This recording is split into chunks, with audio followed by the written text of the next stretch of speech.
In the courtroom today, the trial is now underway for a former IMPD police officer charged with raping a domestic violence victim. Investigators say it happened when Myron Howard went back to a house where he had just arrested the woman's boyfriend. Rich Nye says the issue for the jury if the sex was consensual. The Indianapolis Metropolitan Police Department fired Myron Howard after criminal charges were filed against him. Howard admits he had sex with a woman inside a house on North Olney Street in January of last year, just a few minutes after her boyfriend was arrested for domestic battery.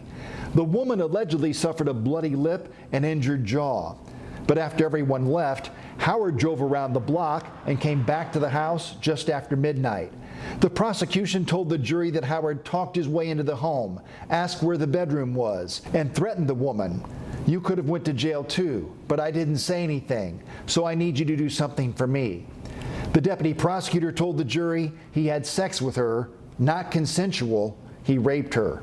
The prosecution says the woman was in a custody battle for her children and couldn't afford to go to jail.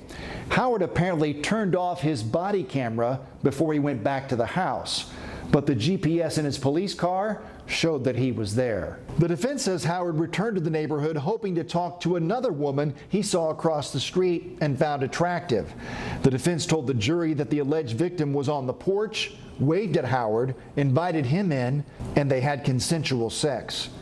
The defense says the woman lied about the sex because she was afraid of how her boyfriend would react.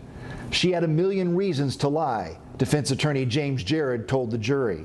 The investigation of this case revealed another incident in August of 2023. A woman who wrecked her car at 31st and Sherman says Howard asked for sex in exchange for a ride home. The woman says she had sex with Howard in the back of his police car. Rich Nye, 13 News. Now, charges in both incidents involving Myron Howard were originally combined in one case, but this week's trial is only deciding the rape case. So the other incident will now be tried in a separate case.